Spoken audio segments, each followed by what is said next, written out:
ವಾಲ್ಮೀಕಿ ಹಗರಣದ ಹಿಂದೆ ಬಿದ್ದಿರುವಂತಹ ಇಡಿ ಅಧಿಕಾರಿಗಳು ಕೈ ನಾಯಕರನ್ನ ಹಿಂಡಿ ಹಿಪ್ಪೆ ಮಾಡ್ತಿದ್ದಾರೆ. 6 ನಾಯಕರು 60 ಅಧಿಕಾರಿಗಳು 8 ಜಾಗದಲ್ಲಿ ಮೂಲೆ ಮೂಲೆ ಜಾಲಾಡಿದ್ದಾರೆ.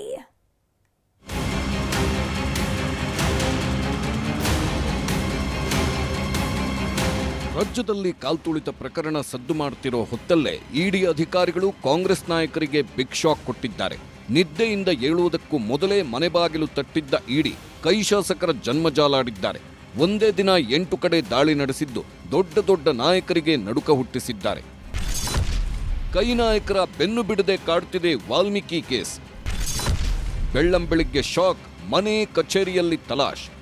ಕಾಂಗ್ರೆಸ್ನ ಘಟಾನುಘಟಿ ನಾಯಕರೇ ಇವತ್ತು ಬೆಚ್ಚಿ ಬಿದ್ದಿದ್ದಾರೆ. ಇಡಿ ಕೊಟ್ಟ ಸರ್ಪ್ರೈಸ್ ವಿಸಿಟ್ಗೆ ಕಂಗಾಲಾಗಿ ಹೋಗಿದ್ದಾರೆ.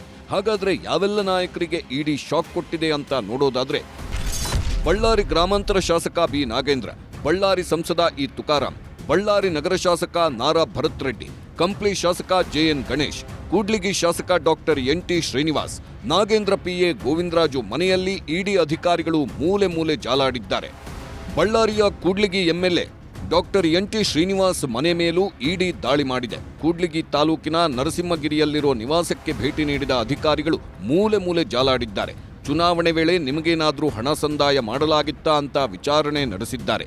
ಅಲ್ಲದೆ ಮಹತ್ವದ ದಾಖಲೆ ಕಲೆ ಹಾಕಿದ್ದಾರೆ. ಇನ್ನು ಶಾಸಕ ಕಂಪ್ಲಿ ಗಣೇಶ್ಗೂ ಇಡಿ ಶಾಕ್ ಕೊಟ್ಟಿದ್ದು ಮನೆಯಲ್ಲಿದ್ದ ಮಹತ್ವದ ದಾಖಲೆಗಳನ್ನು ವಶಕ್ಕೆ ಪಡೆದಿದೆ. ಬಳ್ಳಾರಿ ನಗರದ ನೆಹರು ಕಾಲೋನಿಯಲ್ಲಿರುವ ಶಾಸಕ ನಾರಾ ಭರತ್ ರೆಡ್ಡಿ ನಿವಾಸದಲ್ಲೂ ಇಡಿ ಅಧಿಕಾರಿಗಳು ತಲಾಶ್ ಮಾಡಿದ್ದಾರೆ. ಬೈ ಎಲೆಕ್ಷನ್ ಹಾಗೂ ಚುನಾವಣೆ ಸಮಯದಲ್ಲಿ ಹಣ ಸಂದಾಯ ಆಗಿತ್ತಾ ಅನ್ನೋದರ ಬಗ್ಗೆ ಮಾಹಿತಿ ಕಲೆ ಹಾಕಿದ್ದಾರೆ. ಸಂಸದ ತುಕಾರಾಂಗೂ ಇಡಿ ಸಂಕಷ್ಟ ಶುರುವಾಗಿದೆ. ಸಂಸದರ ಮನೆ ಮೇಲೆ ದಾಳಿ ಮಾಡಿದ ಅಧಿಕಾರಿಗಳು ಎಂಪಿ ಚುನಾವಣೆ ವೇಳೆ ಎಷ್ಟು ಹಣ ಖರ್ಚು ಮಾಡಿದ್ರಿ, ಚುನಾವಣಾ ವೆಚ್ಚಕ್ಕೆ ಸಂಬಂಧಿಸಿದ ಮಾಹಿತಿ ನೀಡಿ ಅಂತ ಎಲ್ಲ ಮಾಹಿತಿ ಪಡೆದಿದ್ದಾರೆ. ಇಡೀ ಮನೆಯ ಮೂಲೆ ಮೂಲೆಯನ್ನು ಬಿಡದೆ ಜಾಲಾಡಿದ್ದಾರೆ. ಬಳ್ಳಾರಿ ಮಾತ್ರವಲ್ಲ, ಬೆಂಗಳೂರಲ್ಲೂ ಇಡಿ ಅಧಿಕಾರಿಗಳು ಭರ್ಜರಿ ಬೇಟೆಯಾಡಿದ್ದಾರೆ. ಶಾಸಕರ ಭವನದ ರೂಮ್ ನಂಬರ್ 360 ಮೇಲೆ ದಾಳಿ ಮಾಡಿದ ಇಡಿ ಅಧಿಕಾರಿಗಳು ಮಹತ್ವದ ದಾಖಲೆ ಕಲೆ ಹಾಕಿದ್ದಾರೆ. ಮಾಜಿ ಸಚಿವ ನಾಗೇಂದ್ರಗೆ ಸೇರಿದ ರೂಮ್ ಹಾಗೂ ಅವರ ಪಿಎ ಗೋವಿಂದರಾಜು ರೂಮ್ನಲ್ಲಿ ಪರಿಶೀಲನೆ ನಡೆಸಿದ್ದಾರೆ.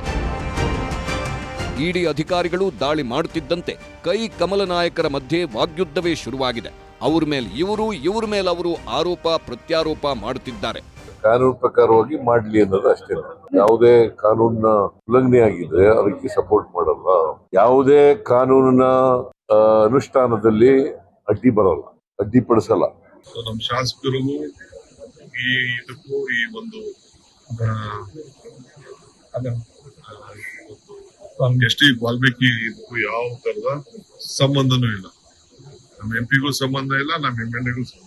ಈ ನಾಯಕರು ಬಹಳಷ್ಟು ಸಾಚಾಗಳ ತರ ನಾವು ಬಹಳಷ್ಟು ಮಾತಾಡ್ತಾ ಇದ್ರು.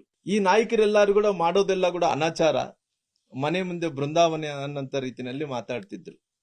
ಇನ್ನ ಸಾಕಷ್ಟು ನಾಯಕರು ಇವತ್ತು ಇಡಿ ದಾಳಿಯ ಇವತ್ತು ಏನ್ ನಡೀತಾ ಇದ್ದು, ಆ ಇಡಿ ದಾಳಿಯ ನಂತರ ಇನ್ನ ಬಹಳಷ್ಟು ನಾಯಕರು ಇವತ್ತು ಅವರ ಮಕೋಡವನ್ನು ಕಳಿಸಿ ಬಿಡಬೇಕಾಗಿದೆ.